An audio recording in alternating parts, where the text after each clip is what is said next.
दोस्तों, आदिमानव का इतिहास मानव हिस्ट्री मानव का इतिहास करीब 40,000 लाख साल पुराना है। जब हमारी पृथ्वी की उत्पत्ति हुई तब से ही मानव यहाँ रहता आया है। हाल के अनुसंधानों से ये जाहिर हो चुका है कि करोड़ों वर्ष पूर्व पृथ्वी अस्तित्व में आई तथा लगभग 40,000 लाख वर्ष पहले आदिमानव का जन्म हुआ था। आज हम जिस समाज में रहते हैं उसके परिवेश की हमें आदत पड़ जाती है। हम यह मान लेते हैं दुनिया हमेशा से ऐसी ही रही होगी।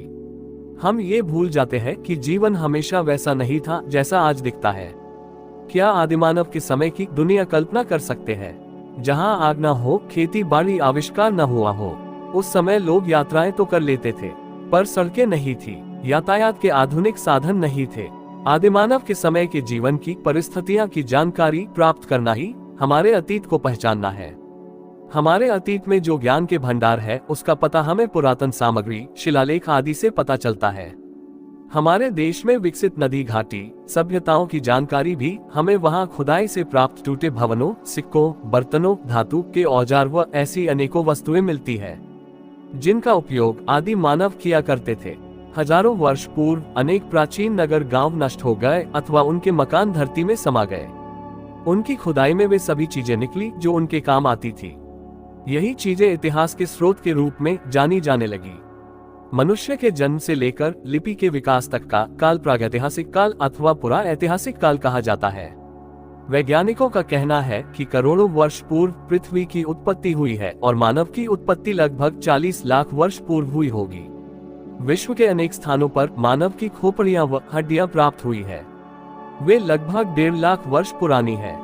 आज से 10,000 वर्ष पूर्व तक का काल पुरा ऐतिहासिक काल माना जाता है। इस काल में आदि मानव झुंड बनाकर जंगलों में भोजन की तलाश में घूमता रहता था।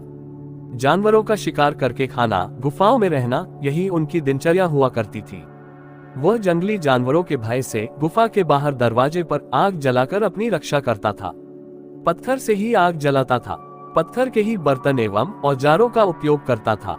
इसलिए आदिमानव काल को पाषाण काल या प्रस्तर का काल भी कहते हैं। इस काल में आदिमानव घुमक कर जीवन बीताता था।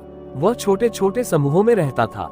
समूह के नेता या मुखिया के साथ भोजन की तलाश में इधर उधर घूमता रहता था और जब एक स्थान पर भोजन समाप्त हो जाता तब वह दूसरे स्थान पर चला जाता था।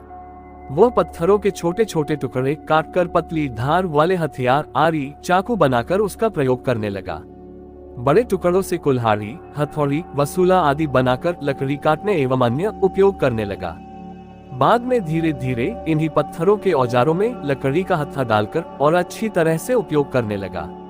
जैसे जैसे मानव को अपने आसपास की वस्तुओं का ज्ञान होता गया वैसे वैसे वह अपने लिए और सुविधाएं जुटाने लगा। प्रारंभ में मनुष्य को कपड़े पहनने का ज्ञान नहीं था।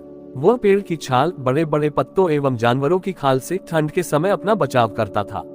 बाद में वह जानवरों को पालना, पौधे उगाना, अन्न पैदा करना आदि सीख गया, जिससे उसका घुमक्कड़ जीवन समाप्त हो गया और एक स्थान पर झोपड़ी बनाकर रहने लगा और खेती करने लगा।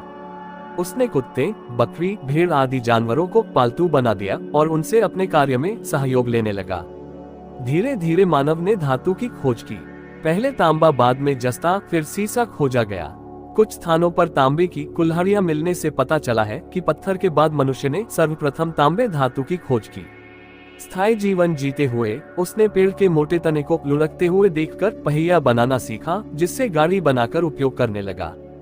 पत्थर की चाक बनाकर मिट्टी के बर्तन बनाने लगा। गेहूं, जौ और कपास की खेती करना, झोपड़ी बनाकर रहना, जानवर पालना आदि कार्य सीखकर वह अपनी आवश्यकताओं की पूर्ति करने लगा। जैसे जैसे मानव समझदार होने लगा वैसे वैसे प्रकृति की उपासना, कपड़े बुनना आदि कार्य करने लगा।